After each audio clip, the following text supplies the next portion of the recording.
1월 23일 미국 국방부 장관이 발표한 새로운 국방 전략을 분석해 보겠습니다. 기본적으로 미국 국방부 장관이 발표한 것은 한국 방어는 한국이 주로 담당하는 이러한 방향입니다. 그리고 미국 본토 방어와 중국 억제에 국방력을 집중하겠다. 대신에 동맹의 지원을 축소하겠다는 겁니다. 이번 국방 전략은 한 달 전에 트럼프 대통령이 발표한 국가안보 전략을 충실하게 반영했습니다. 미국의 본토 방어와 중국 억제를 주된 목표로 하면서 미국의 국방 역량을 이 목표에 집중할 것을 강조하고 있습니다. 미국 본토 방어를 위한 구체적인 방어 내용을 보게 되면 핵 공격, 사이버 공격, 이슬람 테러에 대해서 미국 본토를 방어하고 국경을 봉쇄하고 마약을 단속하겠다는 겁니다. 국방부는 이러한 세부 목표를 달성하기 위해서 미국과 동맹국을 방어하기 위한 새로운 미사일 방어망 골든돔을 구축하고 중로의 핵무기에 대해서 미국의 핵무기가 우위를 유지하도록 핵무기를 현대화한다는 겁니다. 특히 우크라이나 전쟁에서 드러난 이러한 드론의 위력 때문에 새로운 드론 무기를 개발해서 배치하기로 했습니다.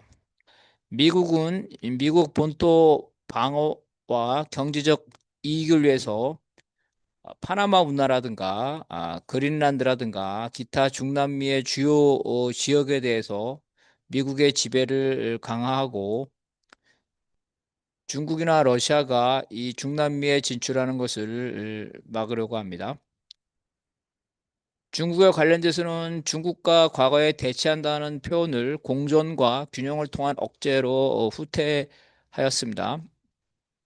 지난 국가안보 전략에서 밝힌 중국 억제는 약간 모호한 측면이 있었는데 이번에 국방 전략에서 구체적인 방안을 제시했습니다.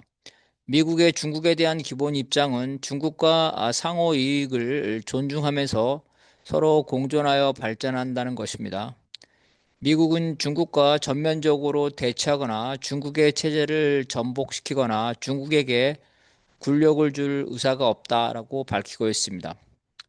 미국은 단지 중국이 동아시아에서 미국 동맹들의 이익을 위협하지 못하도록 중국에 대해서 힘의 균형 전략, 억제 전략을 구사하고 이거는 매우 탄력적이면서도 장기적인 지속성을 가질 거라고 밝히고 있습니다. 동맹에 관해서는 모든 동맹, 유럽의 동맹, 중동의 이스라엘, 동아시아의 한국이나 일본 등 모든 미국 동맹들은 국방비 증액을 통해서 러시아와 중국 및 이슬람 국가로부터 발생하는 안보 위협에 대해서 1차적으로 스스로 방어해야 한다고 밝히고 있습니다. 특히 이스라엘은 스스로 1차적 방어를 하고자 하는 의지와 능력이 뛰어나기 때문에 다른 동맹의 귀감이라고 칭찬하고 있습니다. 유럽은 경제적으로 또 혹은 재래식 전력에 있어서 러시아를 충분히 혼자 견제할 수 있다고 미국은 판단하고 있습니다. 따라서 미국은 이런 유럽에 대한 지원을 줄이고 만약 유럽이 이 핵무기와 같이 이 러시아의 공격을 혼자서 감당하지 못할 때 그럴 경우에는 미국이 이러한 러시아의 공격을 무산시킬 수 있는 그러한 결정적인 지원을 할 것이다 이렇게 말하고 있습니다. 미국이 모든 동맹과의 관계에서 지원을 축소하지만 결정적인 위협에 처했을 때는 확장 억제력, 핵무기와 첨단 무기로 동맹을 보호할 거다 이렇게 밝히고 있습니다. 그래서 critical but limited support from U.S. forces 이게 이제 이런 의미입니다. 미국이 핵무기와 첨단 무기로 동맹국을 최종적으로 보호하는 확장 억제력, 그죠? extend deterrence를 제공한다는 의미입니다. 미국이 평가하기를 이란은 미국과 이스라엘의 공격으로 충분히 이미 쇠약해져 있다. 그러니까 이스라엘 문제에 집중할 필요가 없다. 미국은 이란에 대한 폭격에서 보듯이 이란의 핵무장을 결코 허용하지 않는다고 합니다. 다시 말해서 이란이 핵무장을 하려고 한다면 다시 폭격하겠다는 겁니다. 미국은 아프리카가 이슬람 테러 조직의 온상이나 피난처가 되지 않도록 할 거다. 최근에 아, 뭐 시리아라든지 이런 곳에서 어, 아프리카 이런 곳에서 테러 조직에 대한 쪽집게 공습을 하고 있는데 바로 이런 것들을 계속 유지하겠다는 의미로 보입니다. 조선에 대해서 말하기를 조선은 미국 본토 핵 공격 능력을 가지고 있다고 최초로 이러한 미국의 공식 문건에서 인정한 겁니다. 조선을 사실상 핵무장 국가로 인정한 거죠. 그러면서 조선의 핵무기가 대량화되고 또 고도화, 그죠? 극초음속 미사일이라든지 이 핵잠수함이라든지 이런 것들을 경고하고 있습니다. 이번 국가 안보 전략과 국방 전략 모두에 조선의 비핵화에 대한 언급은 없습니다. 그래서 미국은 조선의 비핵화보다도 미국 본토에 대한 안전을 위해 핵 군축, 핵 통제에 관심이 많은 상태입니다. 조선의 핵무력은 고도화와 대량화로 나아가고 있다고 밝히고 있고 미국 본토에 대한 명백하고 현존하는 핵 공격을 위협하고 있다. 이렇게 아예 조선의 핵무장을 아주 심각하게 평가하고 있습니다. These forces are growing in size and sophistication, and they present a clear and present danger of nuclear attack on the American homeland. 이렇게 표현하고 있습니다. 높은 국방비, 탄탄한 국방산업, 징병조로 인해서 한국의 군사력은 미사일과 핵무기를 제외한다면 조선을 억제할 수 있다. 조선의 재래식 전쟁을 남한 혼자서 담당할 수 있다는 거죠.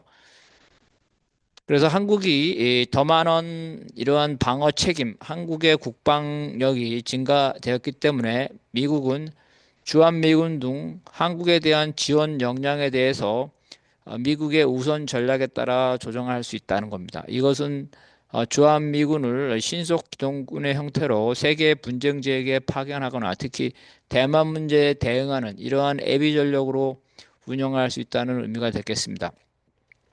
Updating U.S. Force Posture on the Korean Peninsula. 그래서 한국에 배치한 미군 전력을 조정하겠다 이렇게 얘기하고 있습니다. 또한 국방 전략은 미국이 2차 대전 당시 수준으로 국방 산업을 복원하겠다고 선언했습니다. 하지만 최첨단 무기는 미국이 생산할 수 있지만 재래식 무기의 경우 미국 국내에서 생산하는 것이 비효율적이기 때문에 한국 등 동맹국가 국방산업 네트워크를 형성할 것으로 보입니다. 그래서 핵무기나 최첨단 무기는 미국이 지속적으로 계속 생산하고 재래식 무기는 한국 등에서 생산을 한다는 거죠. 한국군의 육군과 재래식 전쟁에 대한 작전권을 이양하는 이러한 미국의 내심의 전략이죠. 겉으로는 작전권을 다 이양한다 하지만 실제로는 육군과 재래식 전쟁에 한정한다는 겁니다. 며칠 전 1월 24일 에브리츠 콜비 미 국방부 정책 담당 차관이 한국과 일본을 차례로 방문해서 새로운 국방 전략에 따른 한미일 군사 협조를 논의하고 있습니다. 콜비는 지난번 트럼프 일기 때 국가 방위 전략, 국방 전략을 기초안을 만든 사람이고 이번에도 마찬가지고 국가 안보 전략에도 영향을 미치고 있습니다. 일부 전문가들은 미국의 국가안보 전략과 국방 전략에 비추어 미국이 한국의 한반도 방어 책임을 확대하고 미군의 대중 견제를 강조하면서 다시 말해서 한국이 한반도를 주로 방위해야 되고 미군은 대중 견제에 집중하겠다 이렇게 밝히면서 주한미군의 성격이 바뀌었기 때문에 전시 작전권 환수가 이재명 대통령의 임기 안에 2030년 안에 가능할 수도 있다 이렇게 전망하고 있습니다.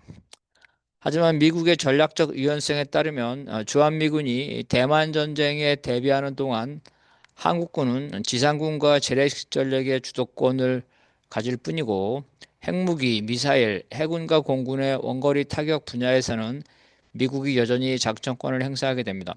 핵무기는 당연히 뭐 한국이 갖고 있지 않으니까 핵무기를 어떻게 사용할 것이냐는 미국이 결정하겠죠.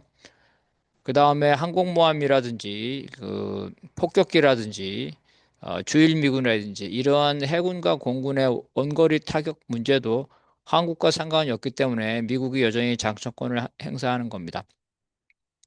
다시 말해서 한국에서 일어난 지상에서 일어나는 재래식 전쟁은 한국이 알아서 담당하지만 핵전쟁이라든지 해군과 공군의 공습, 폭격 이런 거는 한국군과 상관없이 미국이 탄력적으로 유지하겠다 이런 의미입니다. 이번 국방 전략을 2022년 바이든 대통령 때 국방 전략과 비교해 보면 바이든 때는 중국에 대해서 경쟁적 도전국이다라고 하면서 미국이 중국과 군사적 대치를 한다고 표현했는데 이번 트럼프 때는 미국과 중국은 상호 존중을 하고 다만 미국은 중국이 동맹을 지배하지 못하도록 억제할 뿐이다. 즉 균형 정책을 할 거다. 중국을 이겨낸 게 아니라 중국을 견제하는 거다. 이렇게 약화시켰다는 겁니다. 또 러시아를 바이든 때는 급박한 위험이라고 표현했죠. 우크라이나 전쟁 때문에. 하지만 이번에는 러시아가 핵 위협, 핵 전력을 제외한다면 일반적인 재래식 전쟁에서 유럽을 지배할 수 없다. 이렇게 평가했습니다. 다시 말해서 핵전쟁을 제외하면 유럽이 스스로 자기를 방어할 수 있다는 거죠. 바이든 때 조선의 미사일 위협만 언급하고 핵 무장에 대해서는 언급하지 않았는데 이번에는 핵무기로 인한 위협을 명시했습니다. 다만 조선의 위협을 과거에는 중국과 러시아 다음 세 번째로 했는데 이번에는 이란 다음으로 다섯 번째로 뒤로 배치했다는 겁니다. 이것은 트럼프가 북과 대치하기보다는 북과 대화를 하고자 하기 때문에 북에 대해서 완화된 표현을 할 수 있다고 보겠습니다. 바이든 때는 조선의 위협에 대해서 한국과 미국이 공동으로 대처하는 것으로 표현했지만 이번에는 조선의 위협에 대해서 핵무기가 아닌 한 한국이 스스로 방어하는 것을 기본 방향으로 설정했다는 점이 차이점이라고 볼 수가 있겠습니다.